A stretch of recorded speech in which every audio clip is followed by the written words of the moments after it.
Hi, Nancy. Give me some water, please. Here you go. She's not psychic. Here you go. Yeah. Oh, dude. Okay. Too late. Thank you. Hand sanitizer? So she walks all the way up to bring you water, and you just... I'm okay. I see how this is By the way, working. that shoebox at the front of the stage, there's mic covers in there if anyone wants to use those. We're doing travel music first, right? Yep. Yes. Okay. Ready to roll in? Mark your first line, and then cue travel music. Oh. Roadside Attraction, September 13th, 2020. Visit from the Dragon. Attention tourists and travelers, you are approaching the event horizon at Roadside Attraction Live. We've got stories and songs, thought experiments, a dragon's egg, clouds of horrible lizard breath, a field of charred armor, a melted bone boot, and a 2,000-pound groundhog. It's been a rough summer. I'm the voice of the 2,000-pound groundhog, and here again is your guide and companion as we survey the damage, Mark Jeffers. That's your segue, Mark.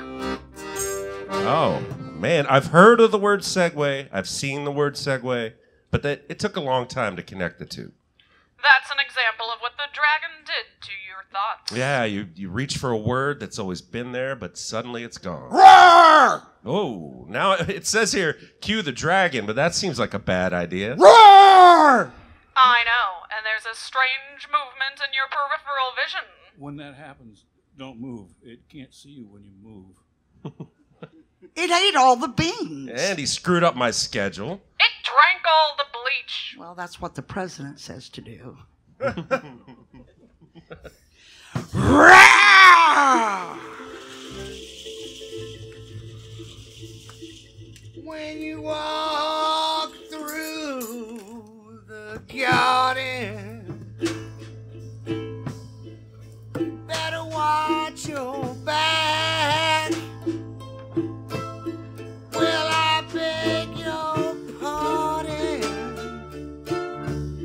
Watch that straight and narrow track.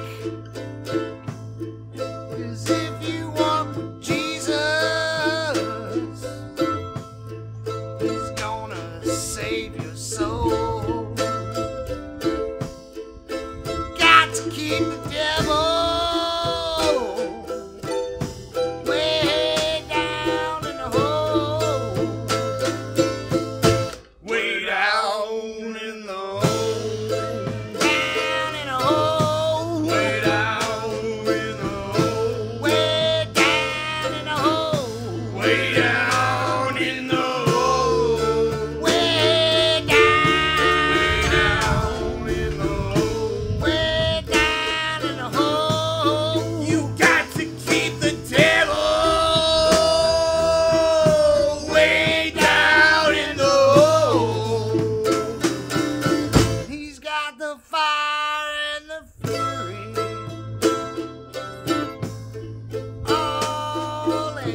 mighty soul to shield you with their wings, keep you safe with the Lord. Don't pay heed to temptation, for his hands are so cold. Got to keep the devil way down in the hole. Way down in the hole. Down in the hole. Way down in the hole. Way down in the hole. Way down in the hole. Way down, down, down in the hole. Down in the hole. You've got to keep the devil way down in the hole.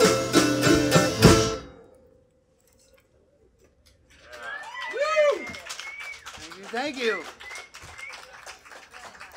And then strange music pops in your head like a brain smoothie. Like when an internet server forgets something, it slows down, it crashes. Yeah. Denial of service attack. Too many requests for information. Yep. Ad hoc, ad loc, and quid pro quo. So little time, so much to know. Is that a quote? It certainly is, and an apt quote from an earlier era. Okay, well, all of you out there, now be the first person to write that quote and the person who said it on a Pizza Bandit napkin.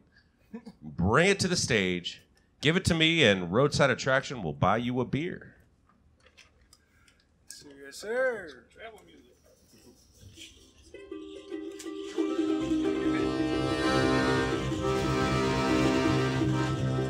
You're listening to Roadside Attraction Live, brought to you by the Future Works, publishers of How to Survive When Dragons Make the Rules, a common sense action guide for that inevitable moment when your hiding place catches on fire.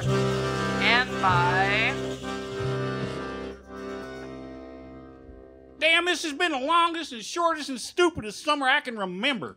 When I wasn't being locked down, I was getting locked out. And right after that, I got locked up. But now I am locked on to the solution we're all craving, so let's talk about that. I'm Dimogene from down at the packing plant by the river, and I'm here to tell you we all need to get together to make America eat meat again. Mate! This time it's more important than ever.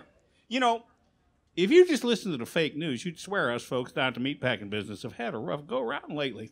But really, it is all a matter of how you look at it. Do you remember the meat shortage? That was just a rumor. Turned out to be a good thing, though. I personally shared it about 400,000 times on Facebook and Twitter because I wanted everybody to know it could happen and that they should buy up all the meat they could. Mostly the non-perishable stuff available from gas stations and mini-marts near you. I'm talking about cured meat munchers with nicotine barbecue sauce, mostly, especially because you know you need it. It'll be a bad few days if you can't get it. That's always true. So anyway, once we convinced people there was a meat shortage, we sold everything. And the price went up, and it ain't coming down. Hell yeah, we did. And after that, them young guys from the marketing department come around and started talking about the stuff they found out from what they call contact tracing. Mate! Turns out that people are able to track the people who buy Dimogene products with their grocery cards and charge cards, and then they cross-reference that with a list of people who died from the dragon virus. We didn't count the people or their families who died in nursing homes or prisons or schools because we lost the contracts to provide them with meat after that flap with the severed finger in the hot dogs. And we didn't count our own employees that we lost because employees are ineligible to participate in that kind of stuff. And then after all that correcting and subtracting, them marketing folks did, the number they got was 0. And they said, Dimogene, you know what that means? And of course I said, huh? And they said, looky here, if everybody who ate our cured meat munchers did not get sick and die, that means we have the vaccine. Oh, yeah.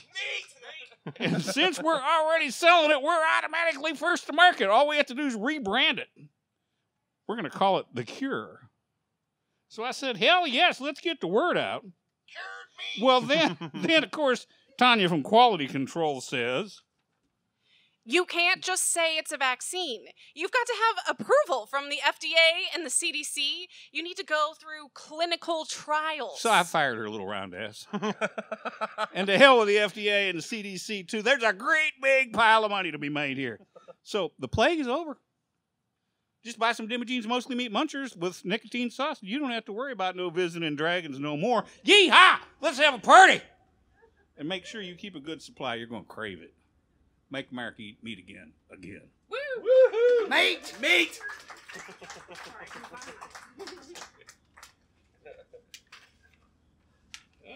are we? Oh, sorry. Out of sorts. Yeah, Edit it and post. The cure cures not only your susceptibility to dragon contagion, it also reveals the flaws in certain kinds of thinking. The cure contains ingredients known to cause disillusionment, demands for reform, and recognition of things not well hidden. It may lead to social theories that result in systemic justice, reforestation, mindful business practices, and whole earth strategies.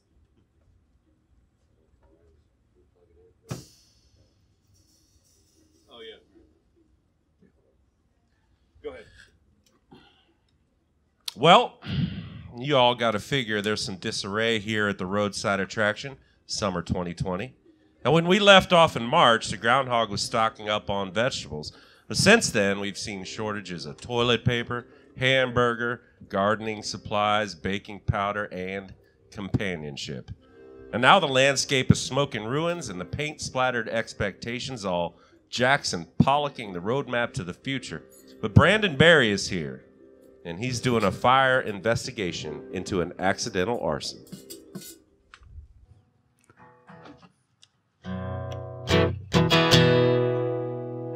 Good.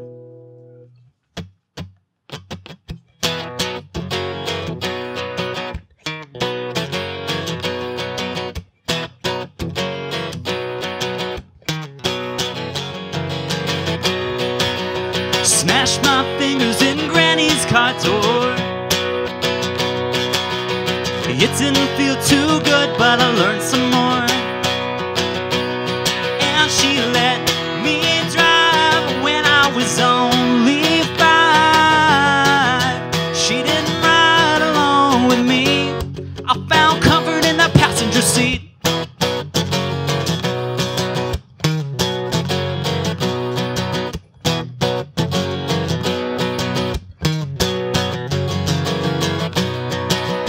Sure enough, I grew my hair out too long. When she walked in the room, I danced like nothing was wrong. I can't tell my jokes about the house that went up in smoke. One of these days you'll see the things I wanna make you believe. Just blame the faulty wires. They caught the house on fire. Don't admit to what you know about the lawn you used to mow. We're cooking with grease when we should be drinking the oil. Watch the pot and leave it alone before the apples spoil. Really no way to forget unless the frame was made of matchsticks. Just go to your room and hide the bones. Won't be guilty if you cry in a different tone. Just blame the faulty wires. They caught the house on fire. Don't admit to what you know about the lawn you used to mow.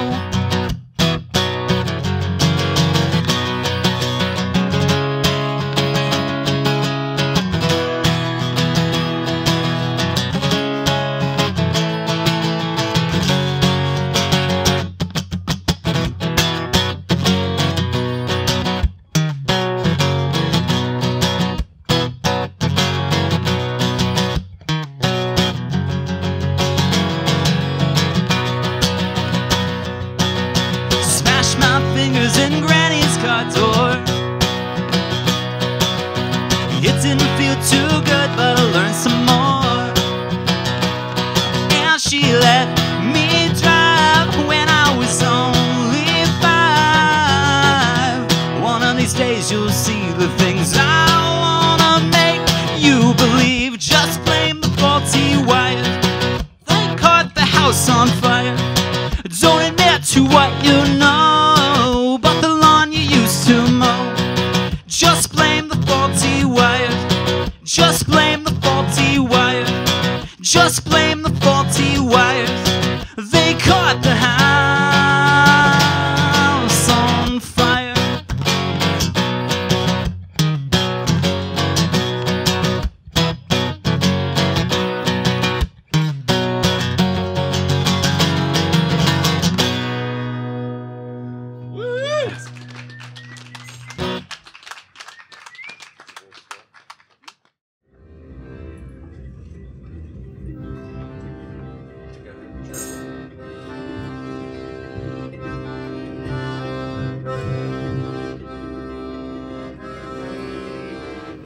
All right. Meanwhile, let's step over the police tapes and get away from this crime scene so we can hear from our poet friend, Bill Mooney. Welcome, Howdy, welcome howdy. Bill, to the stage. Howdy, howdy. This was written on April the 24th of 2020, so we'll call it part of the COVID series. Otherwise, it doesn't have a title. Eyesight, hindsight, bright light, changes in perception, misdirection, momentary non-recognition. What is that? Oh, it's a lemon peel. Memory, TIAs, changes in time, tricks of the mind, aging with rhyme. What is that? Oh, it's a lemon peel. Someday I won't know that.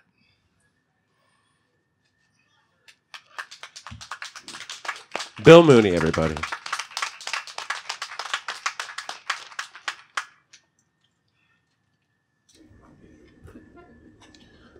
All right, well, here at the Roadside Attraction on the big front porch at the Center for Therapeutic Indolence. Now, it fell down too, but that's okay. You can still find a bit of ergonomic rubble to sit on. Now, another thing that has provided comfort through this long summer is whiskey. Well, that's true of every summer. Whiskey gives you permission to stand aside. Whiskey might also urge you to put up a fight. Whiskey will tease your tongue, please your taste, clear your sinuses. Whiskey makes people beautiful at 2 a.m. And it makes music that is lovingly aged in smoked sherry barrels. Folks, here again is Whiskey for Kids.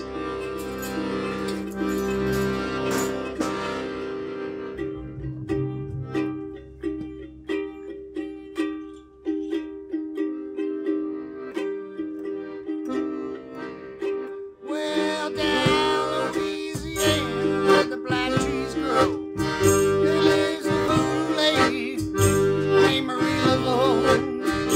Got a black cat too, and a mojo bone. Man, it wouldn't leave her alone. She cried. Another man done gone.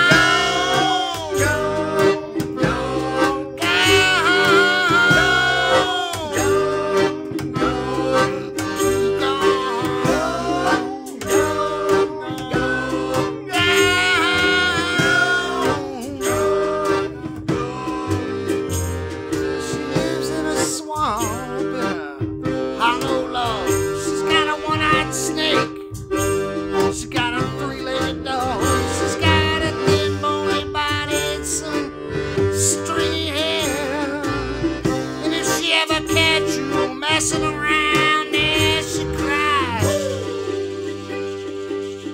Another man done gone.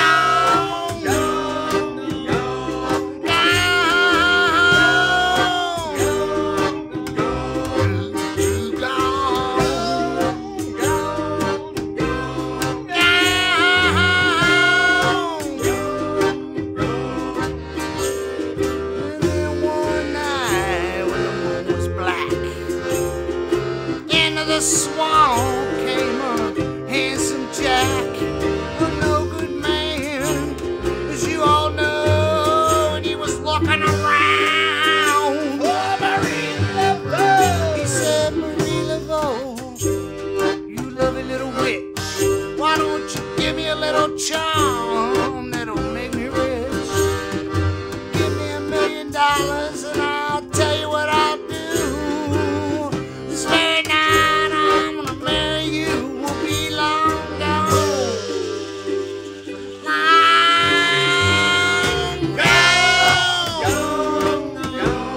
gone. Good, good, good,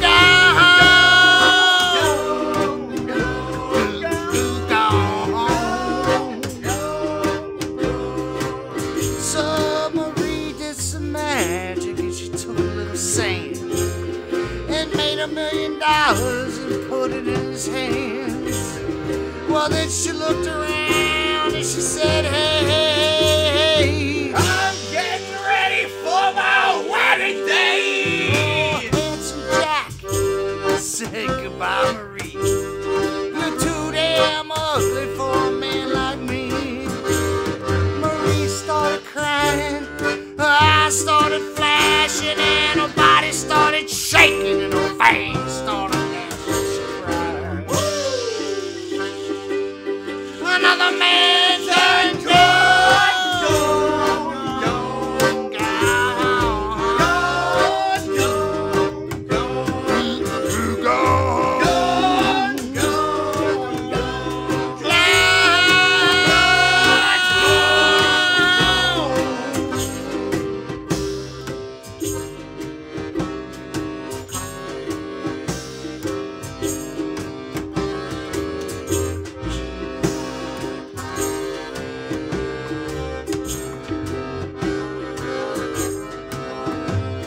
So, if you ever get down where the black trees grow and meet a voodoo lady named Marie Laveau, and if she ever asks you to make her her wife, man, you better stay with her for the rest of your life. She'll cry.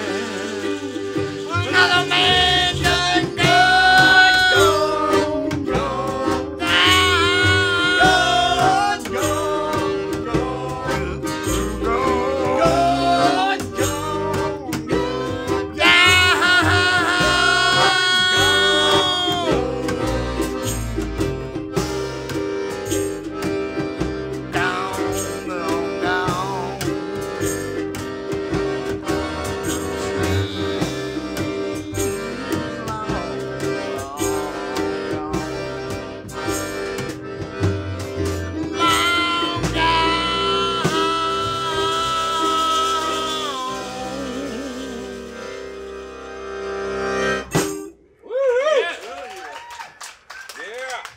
Thank you. One more? Yeah. All right. We like to play a little bit of everything, and I mean, we play punk rock, we play the Rolling Stones, we play the Beatles, we play some sort of traditional song from yada yada yada. But we even write songs now and then. It's true. I wrote this song. It's called "World of Vacancy," and to be honest, it's kind of poignant right now. I mean, you know, besides myself patting myself on the back and all.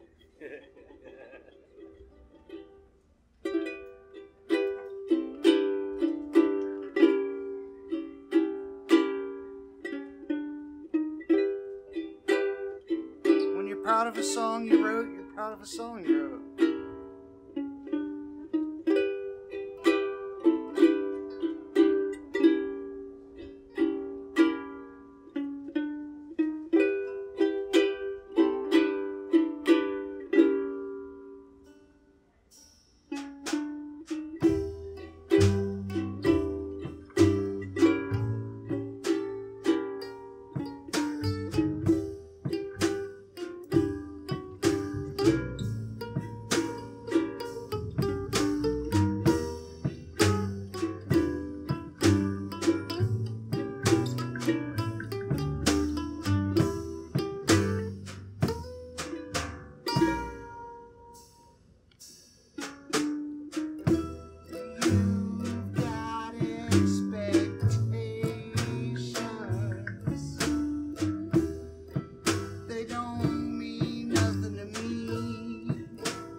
whiskey. Forget about that goddamn COVID-19. But time ain't waiting for nobody. Preconditioned, wrapped up in their conspiracies.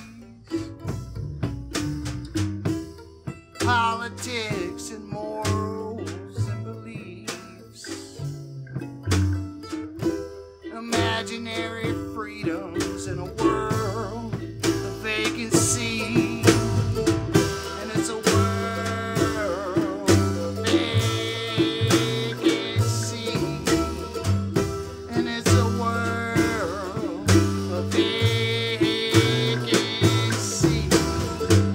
And it's a world of vacancy.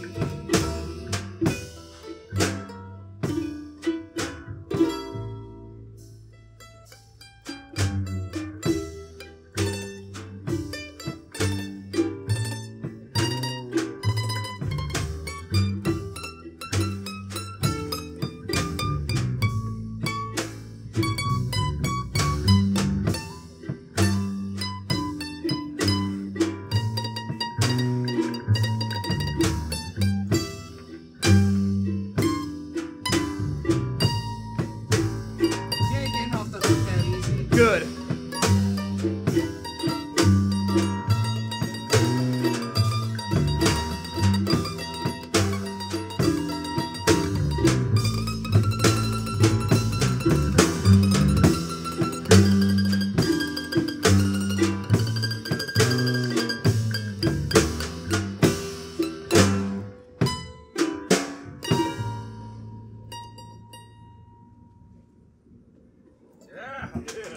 Thank you. I like it twice around. I like it. Whiskey for kids, everybody. Just real quick, Josh Singleton of Whiskey for Kids. This is true. Do you want to introduce the rest of the band, everybody? Yeah, this is Rob Gray on the bass guitar here. Rob. This is Zach Stickle on the mandolin and the accordion. And the accordion. Quite a combo. Yes, sir. Thank you. Mr. Bobby Tewksbury on the assorted kid over here. And it's a shame those of you listening to the podcast later can't see Bobby's sweet bow tie because it is. It's tweed. It's amazing. It's It is tweed. He's amazing. wearing corduroy. Appreciate that. But Whiskey for Kids served as our house band tonight. They played 3 songs. They've been amazing. Just one more time, thank them for us. Thank you. Good time. All right, so Scott Millsop usually closes the show with a story, sometimes a poem. Now, he's a fabulist, so there is often something of a fable about his closing story, but this time it's a short essay about real events. Here's Scott's contribution titled Culture of Thieves. Somehow, a very long time ago, someone convinced me that filing an insurance claim is an act to be avoided. This probably goes back to the 1960s to overheard conversations my parents were having, but I believed it. They said, "Don't raise your rates!" And they talked about other people who filed claims as being opportunistic and greedy. My dad's friend Harris just got a little paint overspray on his car from a bridge painting project near the parking lot he was parked in, just a few spots, really. Yes, you could see it, but the car was 11 years old. It was faded, rusting at the wheel wells, and sat on smooth tires. Really, you could only see the oversprayed paint because the paint on the car was so dull. But Harris filed a claim and got a settlement to repaint his car. It was the city that had to pay, so it came a few pennies from everyone. He could have let it go, but he was entitled to it. But then he took the settlement money and never repainted the car. That's probably the source of that overheard conversation about not filing insurance claims. I always wondered why the insurance people would pay the policyholder rather than the one who did the repairs. Seems to me like they're just inviting fraud. So when a batch of tornadoes tore the roof off of 900 houses in Dayton, Ohio, where I live, it was shocking. I didn't think just a few shingles in my yard was any cause for alarm. Whole neighborhoods were knocked down just a couple of miles away. I guess I got off lucky. I saw roof crews at my neighbors' mostly untouched houses, and I thought the neighbors were overreacting. Then, in October, 5 months after the tornadoes, there came a knock at my door. There was a red-headed young man standing on my porch. He had one of those high-maintenance haircuts that involved gels and razor-sharp parts and big swoops of hair. The sort of look that I associate with the Great Gatsby. The kind of haircut that says, I'm very interested in myself. The corollary to that is, of course, what can you do for me? It's not that I shouldn't have seen this stupid story coming. I did see it coming. He said his name was Jack and he was from Storm Age Restoration and there was damage on my roof and he could fix it. And I said, no, thank you. And he said, well, sir, you know, if you don't repair it, water will leak into your home. And I said, thank you, no. And he went on closing me until he finally said, why don't we get your insurance company on the phone and arrange for them to do an inspection and find out if they'll pay for it? Well, that's pretty inescapable logic. So Amica Insurance came down, looked at the roof, and said they would cost $8,139.69 to repair. Please note, I have only good things to say about Amica in this case. They sent me a check, not to the repair company. Apparently that's how this is done.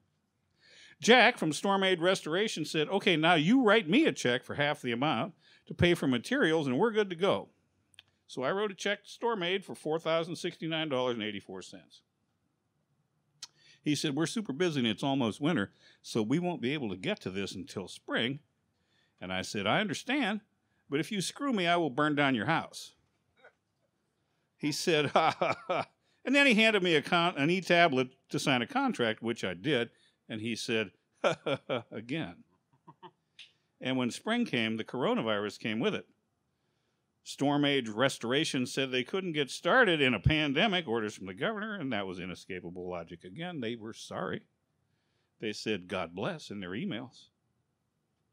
Speaking of insurance, right around this time, my life insurance jumped up again. It's over $350 a month because 10 years ago I was a smoker. No point given for quitting, I guess, or for my current good health. It's an actuarial thing. After all, my parents took out that policy on me 30 years ago because at the time I was a traveling man. No plans, just go. Northern Michigan, Southern Indiana, Chicago, Los Angeles, Boulder, Denver. I don't travel anymore, I just pay that premium instead. My stupid understanding was that it would not go up in price, and it didn't, not for decades. But then 10 years ago, when I almost died, the price started going up fast. Seems like they're sending me a message. They want me to cancel my policy. The name of that company is Lafayette Life. I'll bet a lot of their 30-year customers are having the same experience. Plenty of people work there, and they have to know this is their business model. They're okay with that. I couldn't do that. There's another company called Coventry Direct that offers to buy your life insurance policy when you get into this situation with insurance companies. They will pay you X% of your death benefit.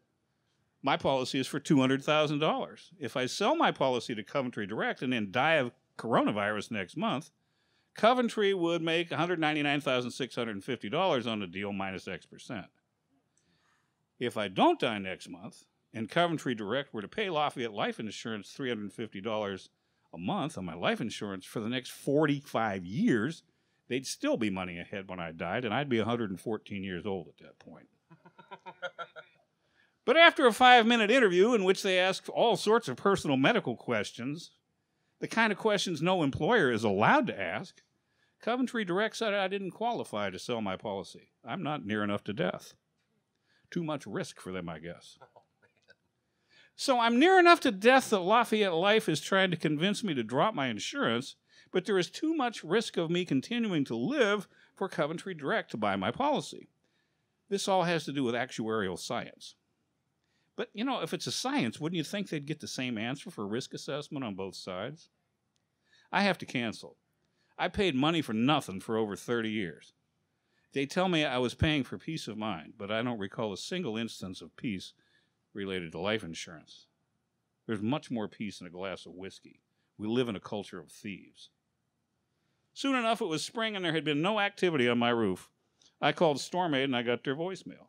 I called Storm Aid Restoration and they said, we're working hard, trying to catch up. And then I called a little later and got their voicemail and I emailed them again and this time they didn't reply. I sent them certified mail, but apparently they never signed for it. And the post office never notified me either way, whether they had or not. And then the Storm Age Facebook page came down. Times are tough. I get that. I don't think they intended to steal my money. I think they're probably decent roofers, but not very good business people in an economic collapse, but I want my money back. So I figured if I went to the police, they would talk to Storm Aid Restoration, and perhaps Storm Aid would talk to the police. At the Vandalia police station, I heard the word grand theft used to describe this case. But when I explained it to the officers, they said, nothing we can do about it. There was one chair in the waiting room. I was seated there while two female officers stood on either side of me. I said, what? He took over $4,000 and didn't do any work. He stole my money. One of the officers asked, how did you pay him? I said, with a check. She said, so you gave it to them? I said, what? You handed it to them. You gave it to them. They didn't steal it. Did you sign a contract? Yes. Well, then it's a civil matter. I said, are you serious? People can just take your money? And if there's a contract involved, it's not illegal? The officer shrugged. I said, well, thank you, corporate America, for creating a situation where you have no liability. And that look produced a look of disapproval. Of course we live in a culture of thieves. It's legal. The next step is to file suit in small claims court. I called an attorney, and he said, they won't show up for the hearing, so you'll probably win a judgment. But that doesn't mean they'll pay you. You have to go after them to pay you, if you can find them. And by the time you factor in the legal fees and the court costs, you'll be lucky to break even. I went ahead and filed suit. It cost $80 at the court. They don't take checks. That was a couple weeks ago. I haven't heard anything from the court. They've probably been pretty busy. We live in a culture of thieves. So now I'm an old guy who got scammed. I used to value my street smarts for decades, but now that's gone. My family doesn't trust my judgment and questions my ability to make decisions. Okay, boomer. I'm aware that many, many others have far, far worse problems, so I should stop my entitled whining. But if we don't question things, it'll get worse. This is the system you're talking about when you use the word systemic. If all this misdirection, phony loyalty, false concern, fraud, and greed and grand theft is the only thing that's illegal, in the midst of all this misdirection, phony loyalty, false concern, and fraud, the only thing that's illegal in any of this is that I threatened to burn the guy's house down. For the record, that was a figure of speech. There's a lot of different kinds of dragons loose in the land.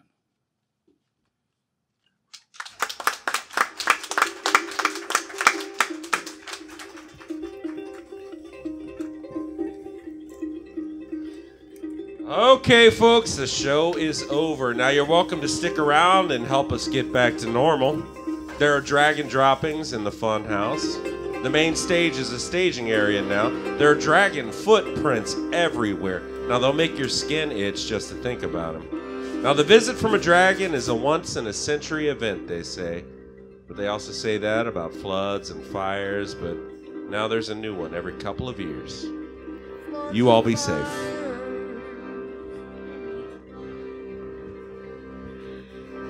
And a big woohoo to the Yellow Cab Tavern for hosting the IRL version of Roadside Attraction. Yellow Cab is a real-life attraction brought to you by Mark Jeffers and Tara Moore. Tara has spent time during this pandemic playing Mortal Kombat with a dog named Stanley. And let it be known that this week marks the 7-year anniversary of Mark buying the Yellow Cab Tavern. Woo! Yeah! Here, here! Back in November 2019, we closed the show by saying this. A giant boo goes out to whatever disease it is that knocked everybody down this month. We call it the Dread Mopus. But, that seems a little strange. We know it couldn't be the same thing that came over from China. That didn't happen until February. In September 2020 at Roadside Attraction, we're calling it the Dragon. Come by Yellow Cab Tavern for Showcase Thursdays. It's a singer-songwriter listening room guided by Windsor Knotts, who is also our musical director, stage manager, sound tech, cultural historian, and the General Dog's body at Roadside Attraction. This night we heard from Whiskey for Kids. They are Josh Singleton, Rob Gray, Zach Stickle, Bobby Tewksbury, Brandon Berry, aka The Paint Splats, sang for us from his/their forthcoming album, Amusing Ourselves to Death. He's baiting the dragon. Scott Millsop wrote and produced and did the audio post-production on Roadside Attraction. He was also Demi Jean and played first-person reporter in that last piece. Bill Mooney was our guest poet. Thanks to Bill. Brandon Berry is the co-writer of the show and the producer, director, and editor of the video thing. Bobby Tewksbury of Whiskey for Kids took a turn on the camera while Brandon sang. I'm Molly Millsop, voice of the 2,000-pound groundhog. Roadside Attraction is an AHA production.